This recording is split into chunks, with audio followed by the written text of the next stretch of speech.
Hello student, आज का हमारा टॉपिक रहेगा अकाउंटिंग इक्वेशन, जो आपके बुक के अकॉर्डिंग चैप्टर नंबर 6 से रिलेट करता है।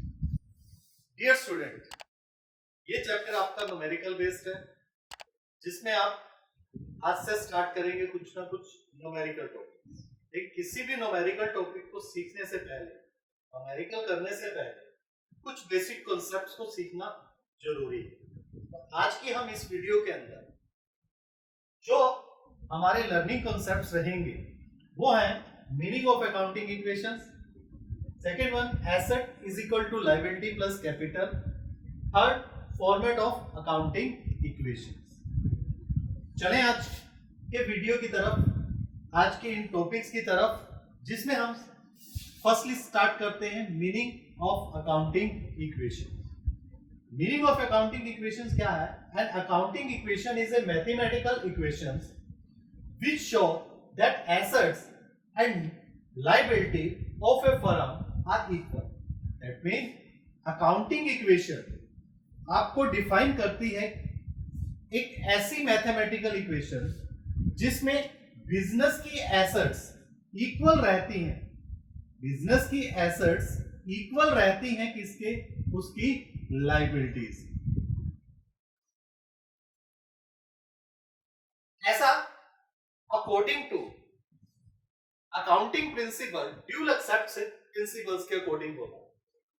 ड्यूल एक्सेप्शन प्रिंसिपल के डबल एंट्री सिस्टम के अकॉर्डिंग कहा जाता है कि every business transaction have to aspects. दो पक्ष होते हैं, one aspects are show debit and other aspects are show credit.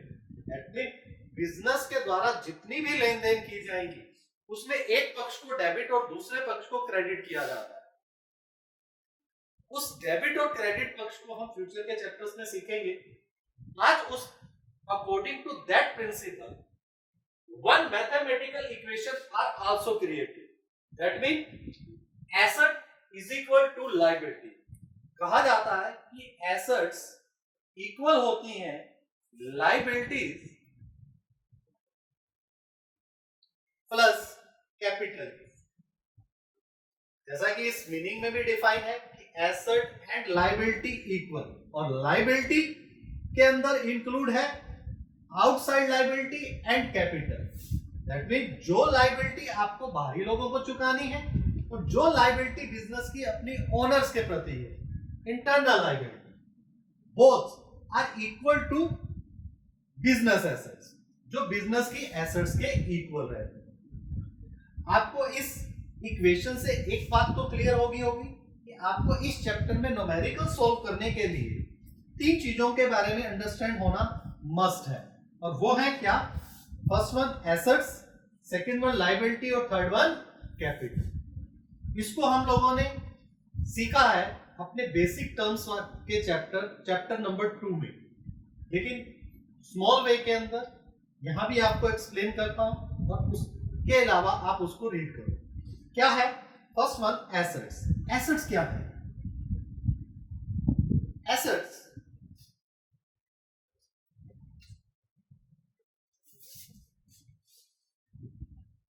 assets those valuable things which were owned and controlled by business, which used for smooth running of the business। वो valuable things जिसका पर business का की ownership और control है, और जो एक बिजनेस को चलाने में हेल्प करती है, क्या कहलाती है? एसेट्स कहलाती है। फॉर एग्जांपल, जैसा कि हम लोगों ने सीखा हुआ है, cash, bank balance, debtor,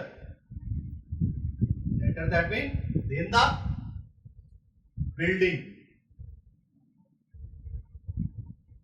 land, furniture, goodwill,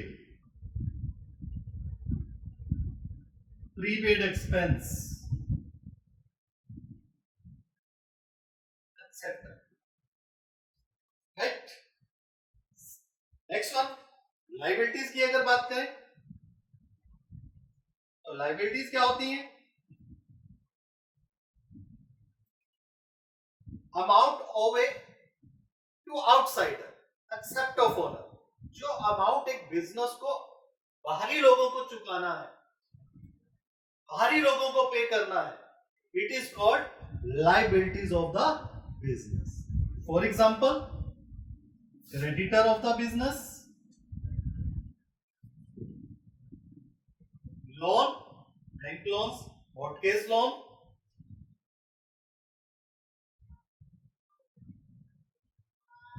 outstanding expense,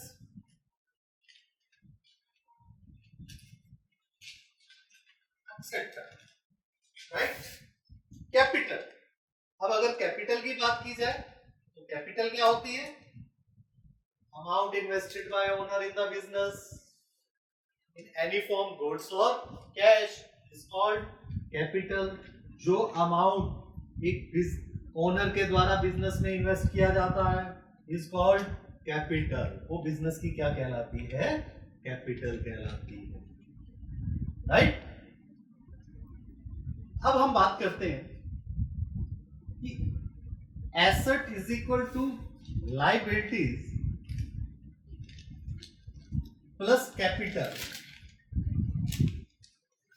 equations को सोल्व करने के लिए क्या रूल फॉलो किए जाए? Firstly assets. अगर एसेट्स की बात की जाए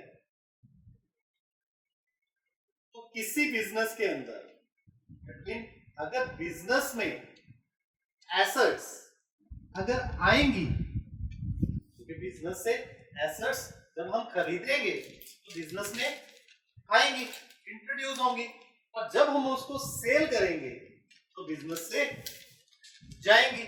जब बिजनेस में एसेट्स आती हैं तो अकाउंटिंग इक्वेशंस करते वक्त उनको ऐड किया जाएगा, और जब उन बिजनेस से एसेट्स जाएंगी, दैट मींस सेल करेंगे, तो उस कंडीशन के अंदर उसको क्या किया जाएगा? लेस. लायबिलिटीज की बात की जाए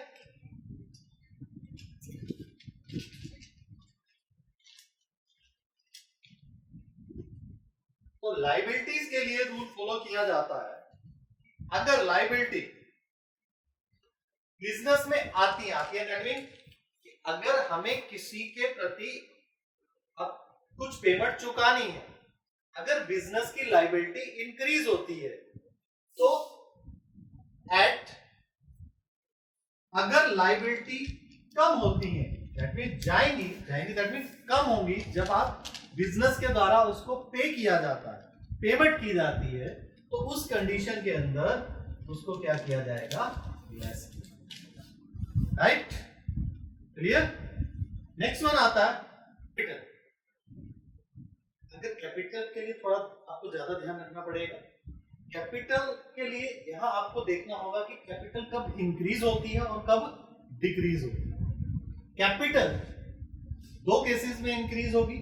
first one, introduce of the capital, and second one, profit, income and revenues.